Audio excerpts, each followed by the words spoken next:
KL ராகுல் and Rishabh பந்துக்கு பெரிய கும்பிடு, big salute on behalf of MCGC YouTube channel. என்ன மாதிரி இன்னிங்ஸுங்க.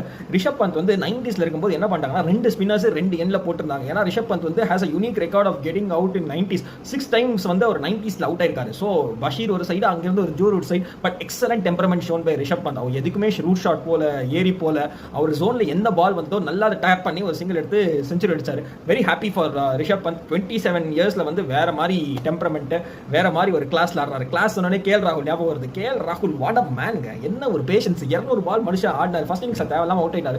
ஆனா அவருக்கு போடுற பால்லாம் வேற யார் இருந்தாலும் அந்த பால்லாம் டிரைவ் ஆடி இருப்பாங்க. ஏன்னா they were continuously bowling out stage. Ben ஸ்டோக்ஸா இருக்கட்டும், டங்கா இருக்கட்டும், எல்லாருமே அவுட் ஸ்டேஜ் ஆப்ஷன் போட்டிருந்தாங்க. ஆனா அந்த மனுஷன் என்ன ஒரு பர்சிவரன்ஸ், என்ன ஒரு டெம்பரமெண்ட், எல்லா பாலையும் வெல் லெஃப்ட் பண்ணாரு. எந்த பால் அடிக்கணுமோ அந்த பால் மட்டும் தான் கரெக்டா ஆடினாரு. சாஃப்ட் ஹேண்ட்ஸ் நிறைய யூஸ் பண்ணாரு. ஆனா இங்கிலாந்து கண்டிஷன்ஸ்லாம் 4th டே வர ஓவர் காஸ்ட் கண்டிஷன்ஸ்ல வந்து அன்இவன் போன்ஸ் வரும். சரி, கேஎல் ராகுல் மாஸ். நெக்ஸ்ட் வரும் ரிஷப் பந்த் வந்து என்ன ரெக்கார்ட் பண்ணிருக்காரு. ரிஷப் பந்த், கேஎல் ராகுல் என்ன ரெக்கார்ட் பண்ணிருக்காங்க. ஸோ ராகுல் டிராவிட் 30 இன்னிங்ஸ் ஆடி 6 செஞ்சுரி அடிச்சிருக்காரு. At average of 68 kilo average வச்சிருக்காரு. ரெண்டாவது யாருன்னு பார்த்தீங்கன்னா Sachin Tendulkar, having and 4 centuries with more then 50 runs average நினைக்கிறேன். தேர்ட் வந்து Dilip Vengsarkar, again 23 innings 4 century.